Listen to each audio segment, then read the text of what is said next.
Morning students. Last video में जो हम लोगों ने पढ़ा वो कार्बोहाइड्रेट्स के बारे में पढ़ा लास्ट वीडियोस में।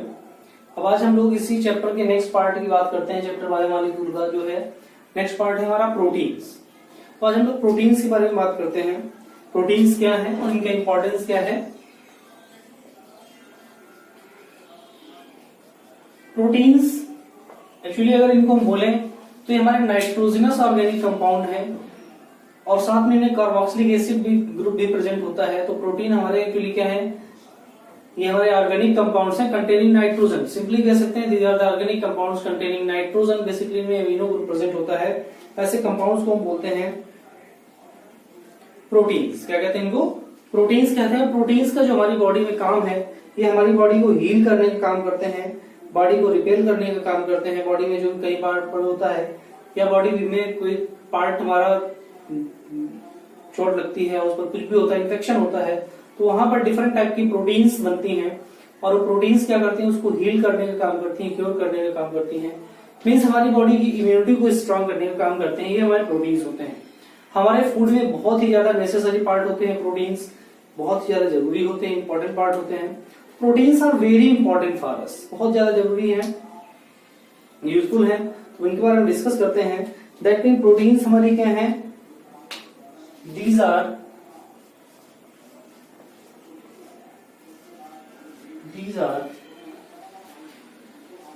nitrogenous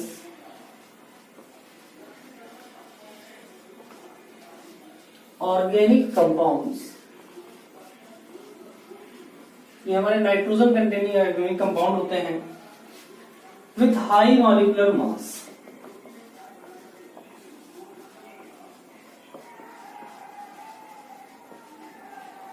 इनके मॉलिक्यूलर मास बहुत ज्यादा होते हैं, अप्रॉक्स 6000 से लेकर 1 लाख डाल्टन तक इनके एटॉमिक मास मॉलिक्यूलर मास होते हैं, बहुत ज्यादा होते हैं। और जो हमारे प्रोटीन है एक्चुअली पॉलीमर होते हैं एमिनो एसिड्स के। तो कोई भी प्रोटीन हमारा जो बनता है, तो प्रोटीन के जो सिंपलर यूनिट्स होती हैं वो हमारी अमीनो एसिड्स होती हैं और प्रोटीन मॉलिक्यूल्स आपस में जो जुड़े होते हैं वो पेप्टाइड बॉन्ड्स के थ्रू बने होते हैं। दैट मीन कोई भी हमारा प्रोटीन है, अगर उसकी हाइड्रोलिसिस कराई जाए तो पेप्टाइड्स में ब्रेक करती है, फिर वो पेप्टाइड्स हमारा एमिनो एसिड में ब्रेक करता है। ये एमिनो एसिड जब आपस में जुड़ते हैं तो उनके बीच में पेप्टाइड बॉन्ड्स बनते हैं और जब पेप्टाइड्स आपस में जुड़ते हैं बहुत सारे, तो पॉलीपेप्टाइड्स का फॉर्मेशन करके प्रोटीन का फॉर्मेशन कर लेते हैं। तो इस तरह से प्रोटीन बन जाती है हमारी। तो मीन्स हम कह सकते हैं कि हमारी जो प्रोटीन्स हैं, कोई भी प्रोटीन है, इस प्रोटीन की अगर हाइड्रोलिसिस कराते हैं तो हाइड्रोलिसिस कराने पर ये हमारी जो प्रोटीन है ये पहले ब्रेक करती है पेप्टाइड्स में और फिर अगर इसकी हाइड्रोलिसिस होती है तो ये ब्रेक कर जाता है एमिनो एसिड्स में। और यहां पर हमारे जो प्रोटीन्स हैं अल्फा प्लेटेड स्ट्रक्चर वाली है, मीन्स अल्फा एमिनो एसिड्स वाली हैं। तो यहां पर हमारे पास मीन्स हम ये भी कह सकते हैं कि proteins are the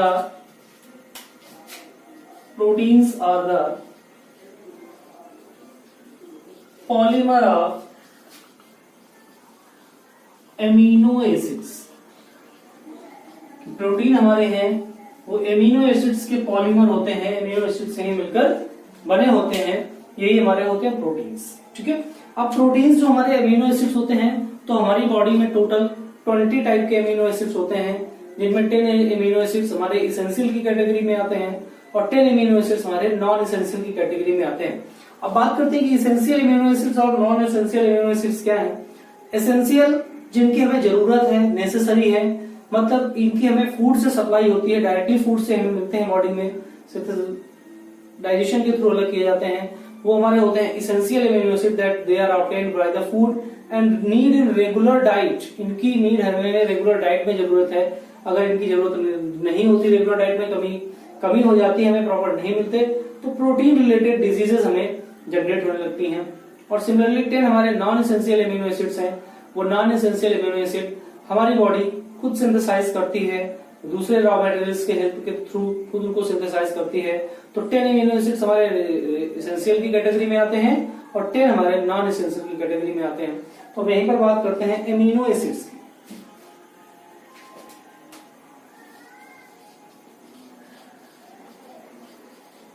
amino acids. तो एमिनो एसिड्स हमारे क्या है, इनमें बेटा carboxylic group, they contain carboxylic group and amine group, NH2 carboxylic group COOH and amine group, इनमें दोनों ही ग्रुप प्रेजेंट होते हैं और ऐसे कंपाउंड्स को बोलते हैं एमिनो एसिड्स। इनका जो जनरल फार्मूला है वो है RCH2 या RCH NH2COOH। अगर इस तरह का कॉन्फ़िगरेशन है तो ये हमारे अल्फा एमिनो एसिड्स होते हैं। और इसी तरह से अगर एमिनो ग्रुप की पोजीशन बदलती जाती है तो अल्फा बीटा तो एमिनो एसिड्स का नाइट्रोजन NH2 ग्रुप की लिंकेज की वजह से ही बदलते जाता है। तो बेसिकली ये हमारा एमिनो एसिड्स का जनरल फार्मूला है।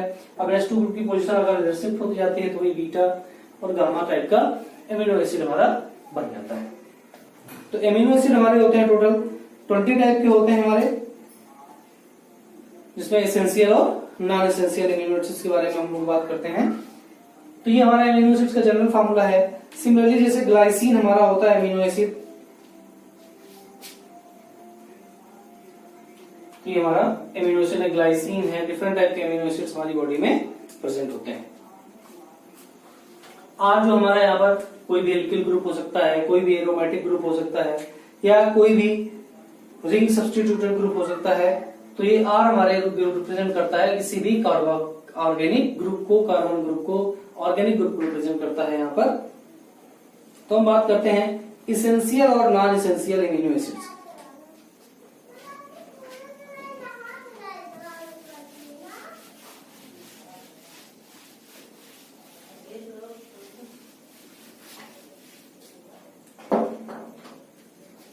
Essential amino acids,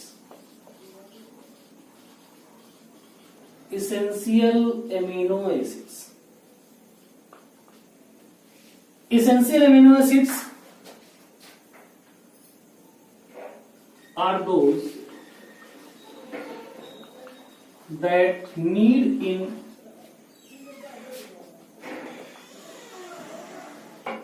regular diet and obtained from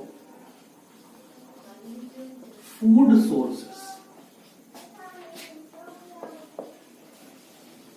ये फूड सोर्स से हमें मिलते हैं, इसमें से रेगुलर डाइट में जरूरी होते हैं। एंड देयर डिफिशियंसी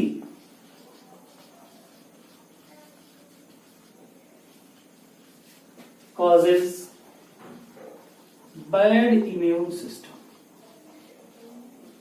अगर हमारे फूड में इनकी कमी हो जाती है तो हमारा जो इम्यून सिस्टम है वो वीक हो जाता है, मींस हमारा इम्यून सिस्टम बैड हो जाता है, वीक हो जाता है। ये हमारे एसेंशियल एमिनो एसिड्स होते हैं। और एसेंशियल एमिनो एसिड्स हमारे 10 टाइप के होते हैं जो हमें फूड से मिलते हैं, फूड से सिंथेसाइज किए जाते हैं।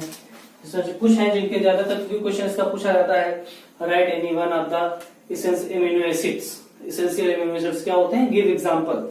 तो एसेंशियल एमिनो एसिड्स कुछ एग्जांपल हम देते हैं, 10 होते हैं। जैसे कि leucine, LEUSINE, leucine, sorry LEUCINE, leucine, ये हमारा एसेंशियल एमिनो एसिड है। इसका जो शॉर्ट फॉर्म एब्रिविएशन होता है उसको LEU करके लिखते हैं, या फिर इसको हम लोग केवल L से रिप्रेजेंट कर देते हैं। तो इसका शॉर्ट फॉर्म होता है LEU एब्रिविएशन है, या सिंगल लेटर में एब्रिविएशन है तो इसको L से लिखते हैं। और ये हमारा ल्यूसीन होता है। इसी तरह से होता है हमारा आइसोल्यूसीन, आइसोल्यूसीन, इसको ILE से रिप्रेजेंट करते हैं, ILE, या फिर कैपिटल I इसका एब्रिविएशन होता है। फिर हमारा होता है वैलीन, वैलीन इसका एब्रिविएशन है VAL, या फिर इसको हम सिंपल V से रिप्रेजेंट करते हैं। तो याद करने का तरीका LIV, LIV, L for leucine, I for isoleucine and V for valine. Leucine, isoleucine and valine, these are essential amino acid होते 10 है, इंपॉर्टेंट हमने 3 लिख दिए याद करने के लिए। तो leucine, isoleucine and valine. For more detail study book leucine, isoleucine and valine. These are important essential amino acids. याद रखने का तरीका है LIV, live.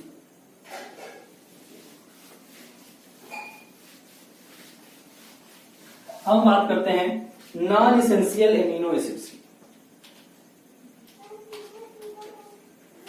Non essential amino acids,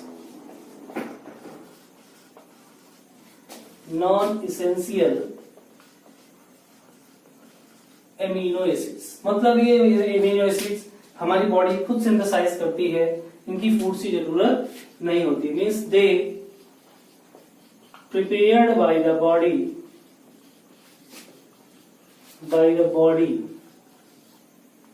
not obtained from food। Complementary proteins होते हैं, not obtained from the food। Example इसका है glycine, GLYCINE, glycine. Abbreviation इसका होता है GLY या फिर कैपिटल G, दोनों में से किसी एक से रिप्रेजेंट करते हैं। ग्लाइसिन, एलेनिन, ग्लाइसिन, एलेनिन, इसका एब्रीवेशन है ALA या फिर इसको कैपिटल A से रिप्रेजेंट करते हैं। एंड प्रोलीन, PROLINE, प्रोलीन्स, इसका एब्रीवेशन है PRO या कैपिटल P से रिप्रेजेंट करते हैं। तो ये हमारे non essential amino acid GAP, gap. G for glycine, A for alanine, P for proline. तो ये हमारे नॉन एसेंशियल एमिनो एसिड्स हैं। ये हमारी बॉडी में खुद प्रिपेयर होते हैं, हमारी बॉडी को खुद सिंथेसाइज करती है। अब हमारे बेटा जितने भी एमिनो एसिड्स होते हैं, अल्फा एमिनो एसिड्स होते हैं, ये एक बाइपोलर आयन फॉर्म करते हैं। बाइपोलर आयन जो फॉर्म करते हैं उसी को हम बोलते हैं ज्विटर आयन। जो इसका एक इंपॉर्टेंट क्वेश्चन है, मोस्टली पेपर में पूछा जाता है, what is zwitter ion? Zwitter ion क्या है, एक्सप्लेन करो। Draw the structure of zwitter ion, explain zwitter ion. तो ज्विटर आयन बेटा क्या होता है, एक इंटरआयनिक फॉर्म होता है, डाइपोलर आयन होता है। देख लेते हैं ज्विटर आयन। एक्चुअली इनके जो मॉलिक्यूल होते हैं amino acids exist in interionic form. इस फॉर्म में एग्जिस्ट करते हैं, इंटरआयनिक फॉर्म में एग्जिस्ट करते हैं and form a bipolar ion. एक बाइपोलर आयन फॉर्म करते हैं। किस तरह से फॉर्म करते हैं उसको देख लेते हैं। इसी को हम बोलते हैं ज्विटर आयन। देखते हैं कैसे। ये हमारा होता है RCH NH2 एंड COOH। यहां पर क्या होता है, इस पर लोन पेयर प्रेजेंट होता है। तो इस लोन पेयर की वजह से ये हमारा जो हाइड्रोजन है वो इसकी तरफ अटैच हो जाता है, और जब अटैच होता है तो यहां से H+ के फॉर्म में निकलता है। तो इस पर COO- और ये H+ आगे होता है, तो ये NH3+। दैट मीन जो इसकी स्ट्रक्चर हमारी बनती है वो इस तरह से बन जाती है RCH NH3+ एंड COO-।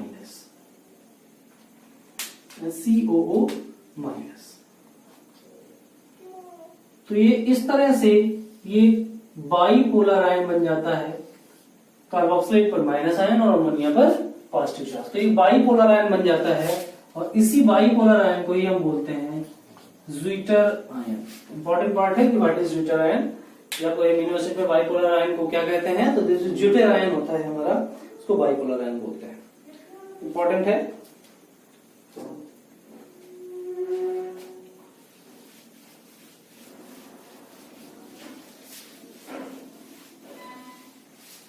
अब इसी तरह से हम बात करते हैं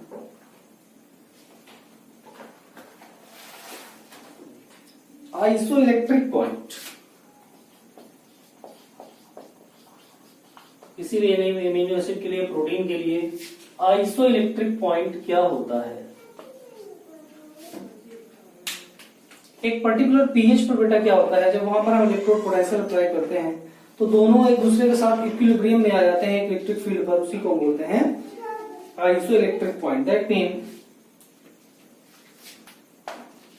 the intermediate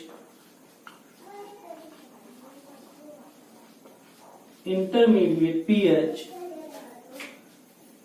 at which the amino acid shows no tendency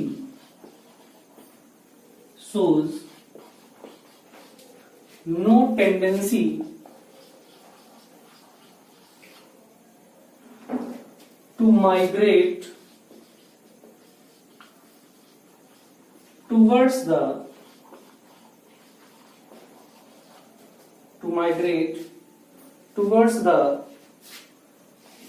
electrodes and exist the equilibrium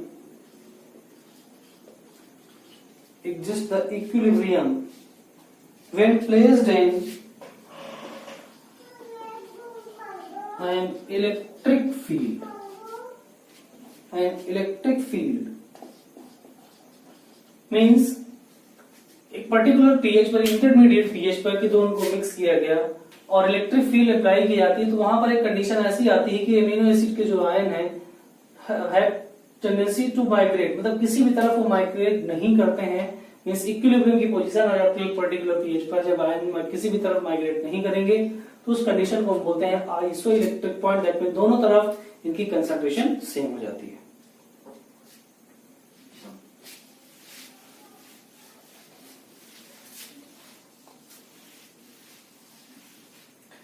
अब बेटा हमारे जो अमीनो एसिड्स होते हैं वो पेप्टाइड बॉन्ड्स के थ्रू जुड़े होते हैं, तो इसका क्वेश्चन कई बार पूछा जाता है कि विच टाइप ऑफ बॉन्ड या name the bond that is present between the protein molecules या that present between the amino acid molecules, कि इनमें किस टाइप का बॉन्ड प्रेजेंट होता है। तो इनमें बेटा पेप्टाइड बॉन्ड्स प्रेजेंट होते हैं, CONH लिंकेज होता है, या लिंकेज पूछता है तो पेप्टाइड लिंकेज होता है या CONH लिंकेज होता है, ये प्रोटीन मॉलिक्यूल्स में प्रेजेंट होता है। तो उसकी बात करते हैं, तो बात कर लेते हैं हम लोग पेप्टाइड बॉन्ड क्या है।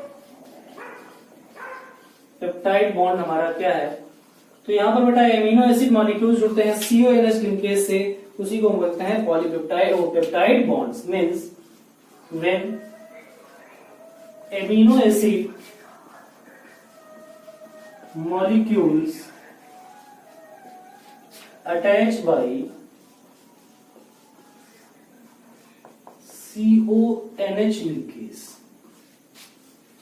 CONH linkage called as peptide bond, इसी को हम बोलते हैं पेप्टाइड बॉन्ड। देखते हैं किस तरह से बनता है। ये हमारा R CH NH2 COOH, इसी तरह से मान लेते हैं कोई दूसरा प्रोटीन मॉलिक्यूल है वो R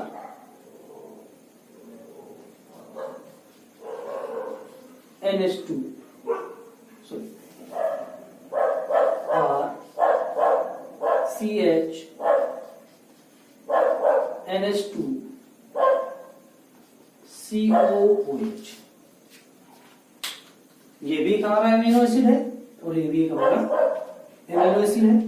तो हुआ क्या, इसका OH और इसका H, इस तरह से ये H2 बाहर हो गया, कंडेंसेट कर गए। कंडेंसेट होने की वजह से ये NH और CO एक साथ यहाँ पर आ गए, अटैच हो गए, और फाइनली हमारा जो बन गया molecule R CH NH2 CONH CH R CO। अब फिर से ये पॉलीपेप्टाइड बॉन्ड फॉर्म करेगा। तो ये हमारा जो लिंकेज आया, इतना जो हमें लिंकेज मिला, this is peptide bond, this is peptide bond. तो इस तरह से हमारे पेप्टाइड बॉन्ड का फॉर्मेशन हो जाता है। और जब यही बहुत सारे मॉलिक्यूल्स आपस में जुड़ते चले जाते हैं तो उनके बीच का जो बॉन्ड होता है उसको हम लोग पॉलीपेप्टाइड बॉन्ड्स बोल देते हैं। क्या कहते हैं उसको? पॉलीपेप्टाइड बॉन्ड कहते हैं।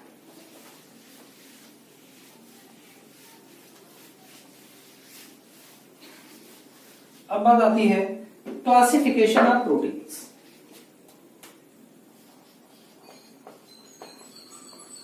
Classification of protein. तो प्रोटीन्स को क्लासिफाई किया गया है बेटा केमिकल कंपोजिशन के according, simple protein, complex protein या कंजुगेटेड प्रोटीन या फिर डेराइव्ड प्रोटीन। 3 पार्ट्स में उनको क्लासिफाई किया गया है अकॉर्डिंग टू केमिकल कंपोजिशन,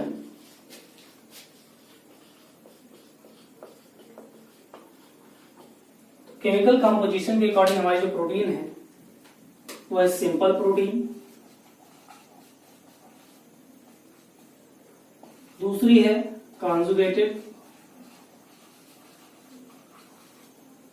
और तीसरी है डेराइव्ड। तीसरी है हमारी डेराइव्ड। तो हम बात करते हैं सिंपल प्रोटीन्स की। सिंपल प्रोटीन्स हमारी क्या होती हैं? तो सिंपल प्रोटीन्स हमारी जो होती है एक्चुअली ये पॉलीमर होते हैं, केवल अल्फा एमिनो एसिड्स के पॉलीमर होते हैं। इनकी अगर हाइड्रोलिसिस कराते हैं तो हमें केवल और केवल अल्फा एमिनो एसिड मिलते हैं, उनको बोलते हैं सिंपल प्रोटीन्स बोलते हैं। और इनमें CONH बॉन्ड प्रेजेंट होता है। इसका एग्जांपल है जैसे कि एग एल्बुमिन। एग एल्बुमिन जो होती है एक सिंपल प्रोटीन है हमारी। ग्लूटेन ऑफ व्हीट, गेहूं में मिलती है gluten protein, glutelin protein, glutelin of wheat. ये हमारे जो है ये सिंपल प्रोटीन के एग्जांपल हैं और इनमें केवल अल्फा एमिनो एसिड्स के पॉलीमर होते हैं। जबकि हमारे जो सिंपल प्रोटीन है दे आर पॉलीमर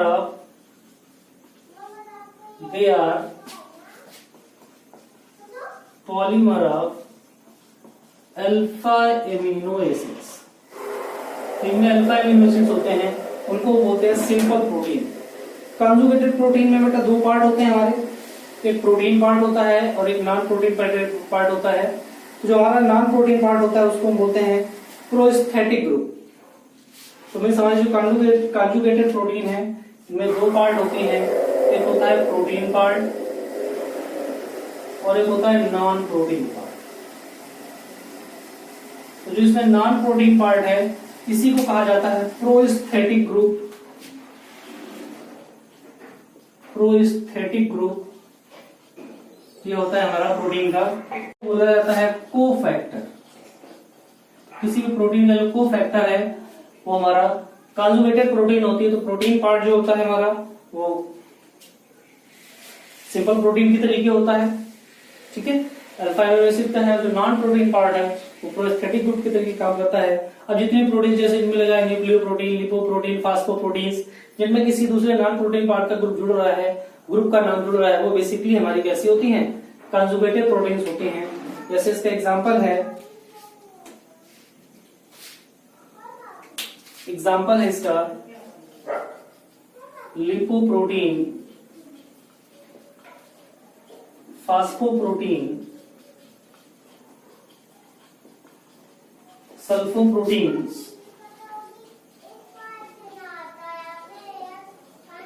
तो सल्फो मीन्स सल्फोनिक ग्रुप के लिए, फास्फोरस ग्रुप के लिए लिपिड, ये सब नॉन प्रोटीन पार्ट्स के लिए रिप्रेजेंट करते हैं। और डेराइव्ड प्रोटीन एक्चुअली प्रोटीन की जब हाइड्रोलिसिस कराते हैं तो डिफरेंट टाइप की जो हमें प्रोटीन्स मिलती चली जाती हैं, बीच में कंजुगेटेड प्रोटीन सिंपल जो मिलती चली जाती हैं उनको हम बोलते हैं डेराइव्ड प्रोटीन्स।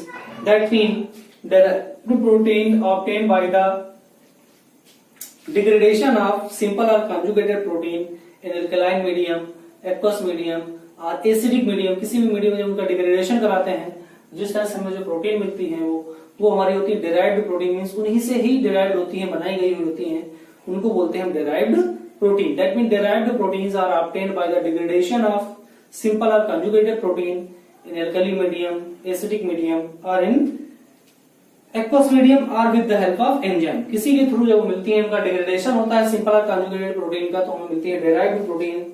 जैसे कि कोई भी प्रोटीन है हमारी,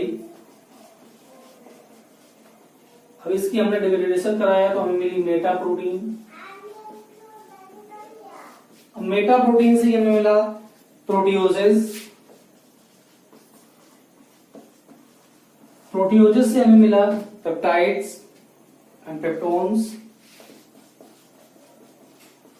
पेप्टोन्स, फिर पॉलीपेप्टाइड, पॉलीपेप्टाइड से फिर हमें मिला है simple proteins,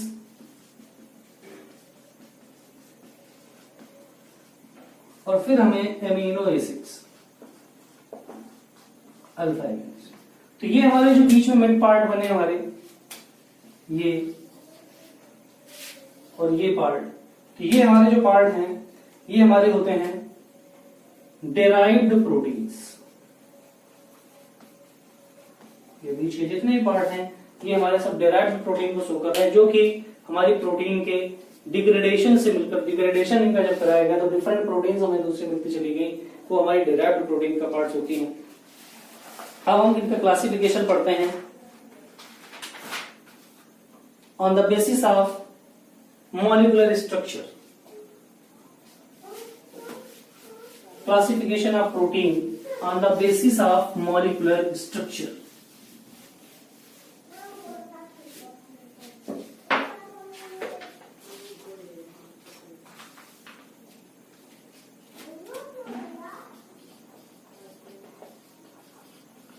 Classification of protein on the basis of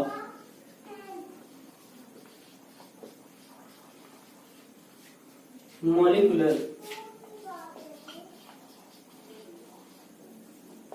structure। तो मॉलिक्यूलर स्ट्रक्चर के अकॉर्डिंग हमारी जो प्रोटीन है वो टू टाइप की है। एक है हमारी fibrous protein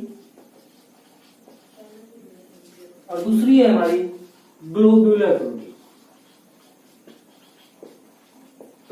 fibrous protein and globular protein.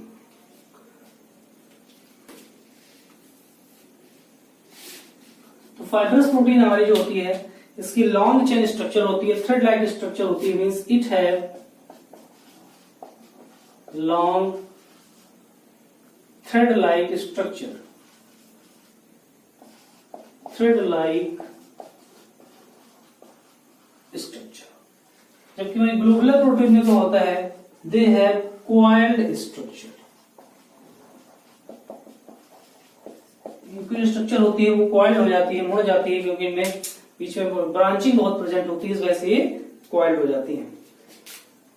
अब फाइब्रस प्रोटीन में बात करें तो इनमें हाइड्रोजन बॉन्ड प्रेजेंट होते हैं, जबकि ग्लोबुलर में हाइड्रोजन बॉन्ड नहीं होते। तो फाइब्रस प्रोटीन है hydrogen bond present, hydrogen bond is present, तो hydrogen bond not present, hydrogen bond not present, इनमें हाइड्रोजन बॉन्ड प्रेजेंट नहीं होता। दूसरी चीज, फाइब्रस प्रोटीन हमारी जो होती हैं ये वाटर इनसॉल्युबल होती है, ये वाटर इनसॉल्युबल होते हैं एंड दे आर सॉल्युबल। दूसरी चीज की बात करें तो इनके जो मेल्टिंग और बॉइलिंग पॉइंट्स ज्यादा होते हैं, है high melting and boiling point. इनके होते हैं low melting and boiling point, low melting point and boiling point. तो simple protein and globular protein. अब जैसे सिंपल प्रोटीन के हमारे पास एग्जांपल हैं केराटिन,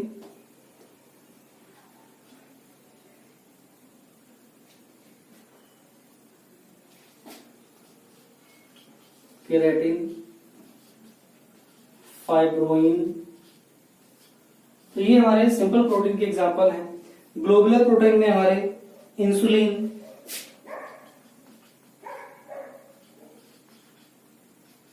इंसुलिन ये हमारा ग्लोबुलर प्रोटीन का एग्जांपल है। हीमोग्लोबिन, ग्लोबिन प्रोटीन है, थायरोग्लोबिन, ये सब हमारे ग्लोबुलर प्रोटीन के एग्जांपल है। हीमोग्लोबिन,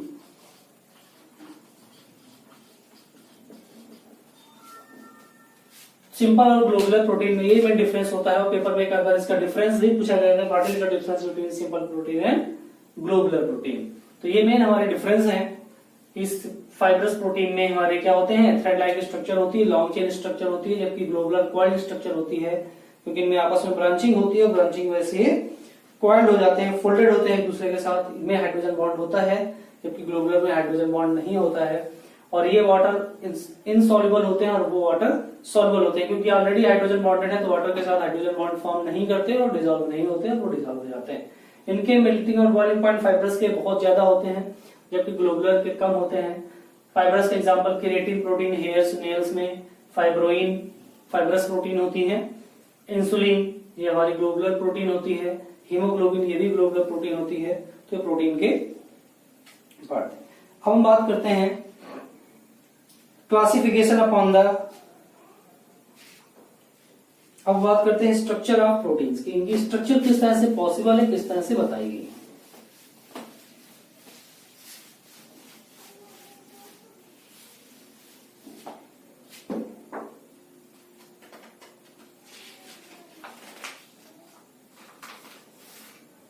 हम बात करते हैं denaturation of protein. Denaturation of protein. तो डीनेचुरेशन ऑफ प्रोटीन बेटा क्या है कि प्रोटीन की फिजिकल प्रॉपर्टी वही बनी रहे, फिजिकल प्रॉपर्टी चेंज हो जाए और केमिकल प्रॉपर्टी वही बनी रहे। मीन्स किसी भी उसमें जब उसकी केमिकल प्रॉपर्टी सेम हो, जबकि फिजिकल प्रॉपर्टी चेंज हो जाती है, उसका नेचर बदल जाए, केवल फिजिकल नेचर बदल जाए, तो ऐसे को बोलते हैं डीनेचुरेशन ऑफ प्रोटीन। उसको क्या बोलते हैं, डीनेचुरेशन ऑफ प्रोटीन। और प्रोटीन हमारी जिस फॉर्म में पाई जाती है उसको बोलते हैं native protein. Means the process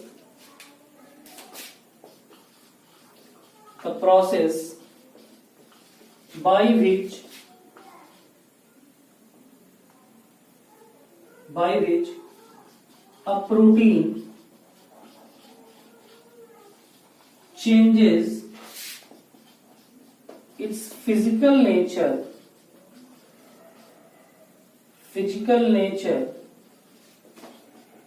without changing its chemical properties. Changing its chemical properties. Changing its chemical properties. इसकी केमिकल प्रॉपर्टीज ना चेंज हो, फिजिकल प्रॉपर्टीज चेंज हो जाए, उसको बोलते हैं डीनेचुरेशन ऑफ प्रोटीन।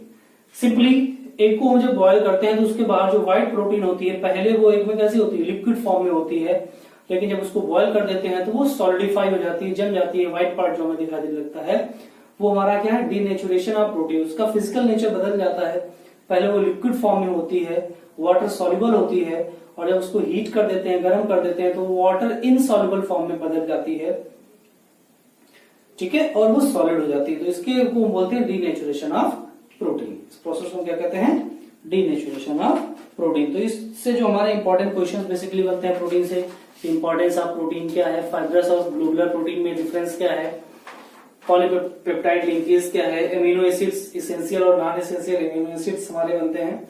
तो ये हमारा इंपॉर्टेंट टॉपिक है प्रोटीन्स के। अब प्रोटीन्स के बाद हम लोग नेक्स्ट वीडियो पे नेक्स्ट टॉपिक डिस्कस करेंगे। Have a nice day.